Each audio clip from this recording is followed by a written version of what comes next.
Welcome to In Bed with Natasha. I'm very happy today to be here in Paris at the Hotel Amour with my special guest, Meryl, who's from Videdressing. Thank you so much for being here. Thank you for having me. Well, I mean, we were just admiring the art in the background, yes, which is, I'm not sure. Yeah, I'm not sure if that many of you can see it, but it's quite suggestive. So we're having a bit of a giggle about this. But the real reason I brought you here in bed with me really was to talk about your e-commerce website, which is Videdressing. For those who don't know, but you can tell us a little bit more about it, because one of the things you do is you're not selling new product, you're selling second, I love the way, I was going to say second hand, but you said pre-loved. Yes, exactly, because we really consider it pre-loved because each item that we sell has really been loved by someone, you know. That's true. It belongs to someone. Each item has a story attached to it, and they're all very unique pieces. So, right, as basically Videdressing, it's a marketplace for individuals, for fashion lovers, who can come together to meet on this platform to buy and sell what we call fashion items they love or they loved. So accessories, clothing, handbags, shoes, jewelry, really anything in the fashion sphere to other fashion lovers all around the world. But it is mainly luxury goods. It's mainly high-end, yes. Because that's something I noticed. Exactly. A lot of, definitely high-end luxury positioning, but our motto is from Zara to Prada. Because okay, so you do sell you can sell Zara, you can buy Zara, because our principle is really to cover the whole gamut of fashion and to really meet the needs of all fashionistas, fashion lovers. So when you go into, anyone's closet who loves fashion, you're not going to find only Chanel or only, these premium brands. You're going to find a mix. So we want to be really a one-stop destination for all fashion lovers who can buy all the brands they love and sell all the brands they love. Well, it's really interesting when I was looking at when I first heard about the website, because I know that recently you've launched in Italy as well, and you've, it's a new market for you. Mm-hmm. And what's great is that women even like myself, that obviously fashion lovers have been purchasing lots of goods. And sometimes we find it really hard to part with these things, even though they're things that we keep in our closet that we don't use for a long time. But for some reason, taking it to a store that takes, your secondhand or your used goods doesn't feel the same way. Well, you have your own account on Videdressing, and it's almost like your own identity. Exactly. We really want people to feel at home in this platform, people to identify. It's really, the site is not just about us, it's about our community, and our community is really composed of fashion lovers from all around the world. Obviously Paris, now Germany. We opened in Germany. We opened in France in December 2009. Yeah, exactly. I was going to say that. In Germany, end of September 2013, and in Milan in March 2014. Yeah. So really, and we also have sellers from over 70 countries in the world, and buyers from over 100 countries in the world. So it's really a global community. And there's some amazing products on the website. That's the other thing. I mean, for instance, one of the things that everyone knows that a brand like Celine you can't buy online, for instance. Yes, so when you put in a search on Google, Celine, one of the top sites that comes up is Videdressing, which is great because you can find products, and they're not like the bad products, so they're really good quality. So how do you do quality? Do you do quality control? We do that. All of these inspections with regards to counterfeit. We also just have it's also the strength of our community. Like I said, we have really a deep and very strong community of fashion lovers, of people who are really passionate about fashion. So we have lots of journalists, we have lots of people who work at the luxury houses, bloggers, etc., who buy and sell on our site. So that creates kind of this natural quality control, if you will, because obviously those people aren't buying or selling fake. Exactly. So you're in a protected environment. Yeah, exactly. How do you know if it's a fake Chanel bag, for instance? But we also do 100% counterfeit inspection. Okay. So we have a team of legal experts who are trained in intellectual property law, and we also receive training by all the luxury brands. Yeah. We have partnerships with Louis Vuitton, LVMH. We have partnerships with Chanel, Christian Louboutin, all the major luxury brands. And actually, our legal experts go to these brands and receive training inside these brands. And it's the same training that the brands give out to their staff and to customs. Oh my God. So it's very intense. And we signed the Anti-Counterfeit Charter established by the French Ministry of the Economy. Yeah. and also with the participation of the top luxury brands. So we're really in this partnership, and we work hand in hand together to fight counterfeit. Okay, that's really, really interesting. So let's take a couple of steps back, because we were talking before and you were telling me that you're from Minnesota. And Yes, you're an I grew up American in girl. Minnesota, an American in Paris, like Exactly. Gene Kelly, you know. Yeah, exactly. There's a few of those. But I mean, you know, Minnesota. I mean, I suppose apart from Prince and Meryl Streep, who then you just told me you were named, people, right? who you were named after Meryl, which I thought was a joke, but funny enough. Cool. And Winona Ryder was born in Minnesota. Okay, so the list goes They're on. very cool people. It's not a fashion capital. Not at all. So I mean, as a young girl growing up in Minnesota, when you know you're obviously a fashionist. Yes. And you know, where did this love? And how did you get your hands? I mean, did you have Vogue? What did you? I guess you got Vogue. Honestly, in Minnesota, it was so I mean. It is because it is not a fashion capital, and you're so separated from that. But there was always this burning desire, exactly, I think, in my heart for fashion. And I remember, I mean, you had very few options. I mean, there's Abercrombie and Fitch and all the chain stores. And I was like, no, we don't call that fashion. I wasn't interested in any of that. And so what I would do is, growing up, when I was in high school and even middle school, I would go to all these thrift stores and these vintage stores. And I would buy these vintage dresses. I mean, all these crazy tops. I mean, anything really that was different. I would dress in like vintage dresses from the 30s and 40s growing up. I would wear things from the 70s. I would just mix and match, and I was just really wearing so much vintage fashion. So you were also wearing a lot of fashion loved items pre-loved already, items, pre-loved items. But like more in the vintage. Now I'm course. less about vintage. But at that time, it was so great for me because, as I was saying, I mean, the contemporary fashion which we had access to, what I had access to growing up in Minnesota, was just so not trendy that I had to find an alternative way, I think, to be fashionable. And for me, that was... And how did you end up coming over to Paris? Obviously, a city of fashion, love. Yes, I guess I was always so attracted to fashion and luxury. And for me, Paris was just always like B capital. Yes. I mean, it sounds really, I guess, cliche, but you know the movie Sabrina? Of course. I mean, it's like Audrey Hepburn who goes to Paris and like embarks on this career.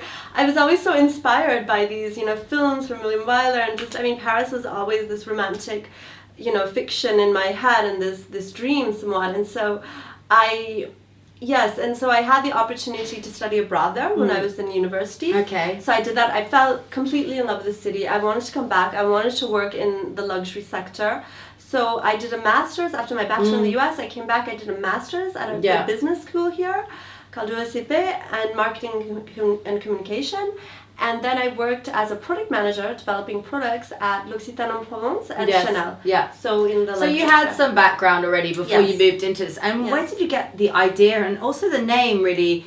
I'm curious about the name because I want to say video dressing, but it's Videdressing. Videdressing. Because it's the French. You're pronouncing it like an Italian. Exactly. And I'm wondering how other people around the world are gonna, It's everyone pronounce it in their own way. Like a lot of Germans will say Videdressing. Yeah, a lot of even English speakers will sometimes say Videdressing. In French, obviously we say Videdressing. Yeah. But in Italian, I think you'll pronounce how. Exactly. Like they'll say Videdressing, but also someone imaginally assumes it's like video dressing because it's on a website. I think for some English speakers, but not so much for others. So where did you get the name from, and where did you get this idea from? Because this came from you, really. I'm the founder of Videdressing, and so the name is easy actually. Videdressing in French means empty your wardrobe. Okay. So it's like the super name. Easy. So it's like, okay, so let me, it really means what it says. What we do. And I had the idea actually when I was finishing up my job at Chanel. I knew I wanted to start a company. I had this creativity and this thing that wasn't being fulfilled at a regular job. And I was just looking, I had this entrepreneurial desire. And at the same time, I had to sell all these clothes. So I had like a lot of people, I live in a small apartment in Paris. I have limited space in my wardrobe. And I was going also to a lot of sample sales with my friends and my colleagues, and I just accumulated a lot of clothing, accessories, etc., and I literally had no more room. So I was like looking for a way to sell some of these items.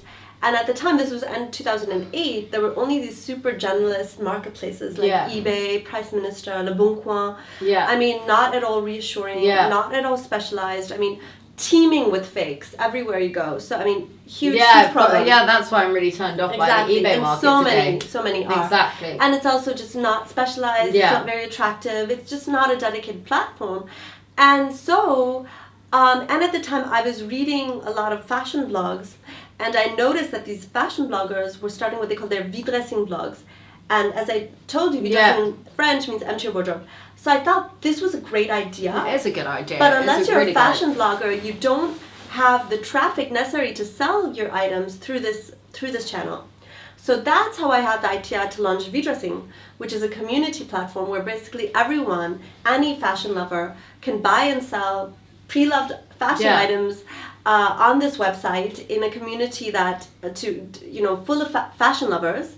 And in a platform that is completely dedicated, completely secure in terms of counterfeit, payment, etc. Yeah. So I've seen this, you talking about Videdressing, and I've actually seen websites that I don't want to mention the names of that have started out with startup ideas, with similar ideas to you, and they've ended, they've closed and they haven't gone well. Why do you think there's so much success around your website? Because instead of, a lot of the times people, look at pre-loved and they go, oh no, but I want it new. Or, why is there so much success? Is it the way it's presented? Or is it mainly because of all the work you're doing with you making sure that the items are in really good quality and at good prices as well? I think it's a combination of things. I think I have the good fortune to have an incredibly talented team. I have really amazing people who do great work at Videdressing.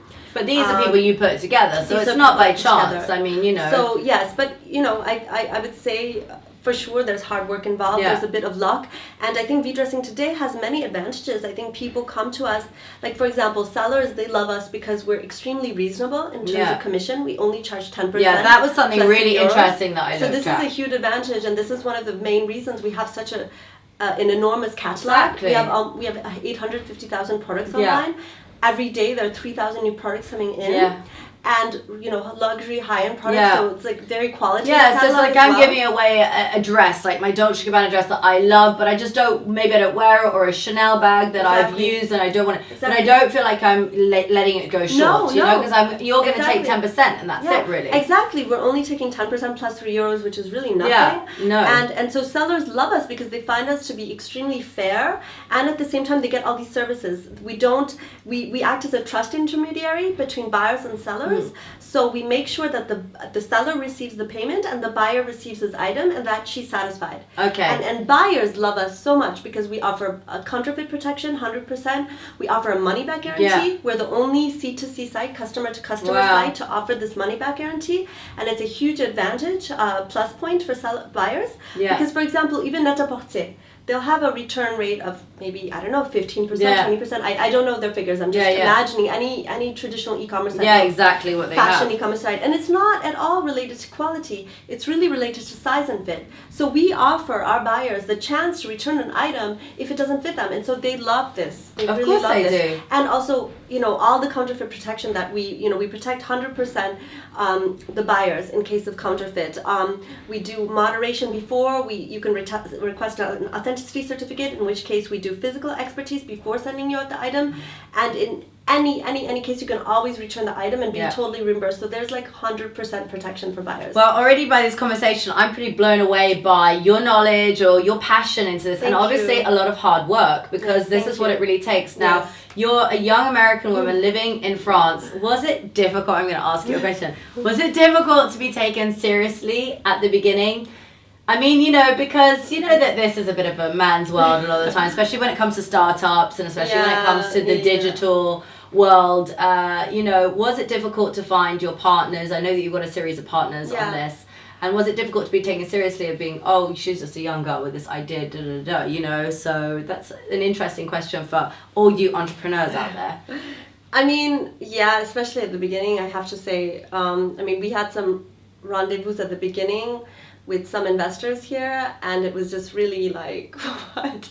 Because it's not so much, I don't know if it's so much the fact that I'm a girl or whatever, maybe, or I'm not from here, but it's really the fact that when you're not an insider, when you don't have your own startup, when you don't come from the digital world. I mean, I was working as a product manager at Chanel. Yeah. My partner, he was working as a tax director at Ipsen. So, I mean, we both came from completely different spheres. Okay. And we had no experience in the digital sector. And so we had to build everything from scratch. We had to teach ourselves while building this company. I mean, it was extremely interesting and passionate, and I loved it.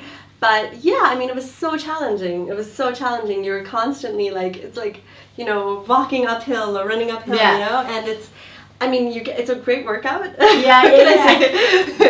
It's great training. But so. You talked about literally for the last 3 years just not having that much life. I mean, now especially now the first, now that it's getting more and more intense and from bigger. 2009 to like 2000. Yeah, I literally had no life. Yeah, I saw my friends like once a month. Now that it's getting bigger, don't you feel like the beast is growing and you have like, you know, things haven't changed in that way? Yeah, no, they have changed. I'm now like, oh, okay. You've got some space. I can have a weekend, you know. You can sit around in bed with me and chat. I can do this. I mean, well, this is work too, but I can go out in the evenings. I can go out on the weekends. I mean, literally before I was working in the evenings, on the weekends, there was not a time when I was not working. So it was very challenging. So, I mean, obviously you're very ambitious. You've got a lot of ideas and you know what you want, which is really great. So I'm assuming that you've got a further plan of what's going ahead. For sure. Yeah. Give us a little bit of a hint. Well, Videdressing, you know, we're a super ambitious company. So, I mean, now we're in France, Germany, Italy, but we definitely want to, this is the beginning for us. Exactly. So what about the US? Yes, we're definitely thinking about the US. We're thinking about other markets in Europe. We're thinking about even Asia, Latin America. Yeah. So we really see this as just the beginning and a beautiful Would you consider being based back in the US again? You know, I'm very flexible at this point and still very devoted to my company. So, I mean, if it's right for the company, for sure. Okay, cool. Yeah. Well, I'm really excited to start my account and have my profile on Videdressing. And thank you so much for coming here, Natasha. It was wonderful. Yeah, it's great. Let's give you a kiss. Yes. Now the Italian style. Yeah, or French as well. And now we can study a bit of these photos as well, so you can have a look at. Lovely. Thank you so much. You. Bye. Ciao. Thank you. Bye.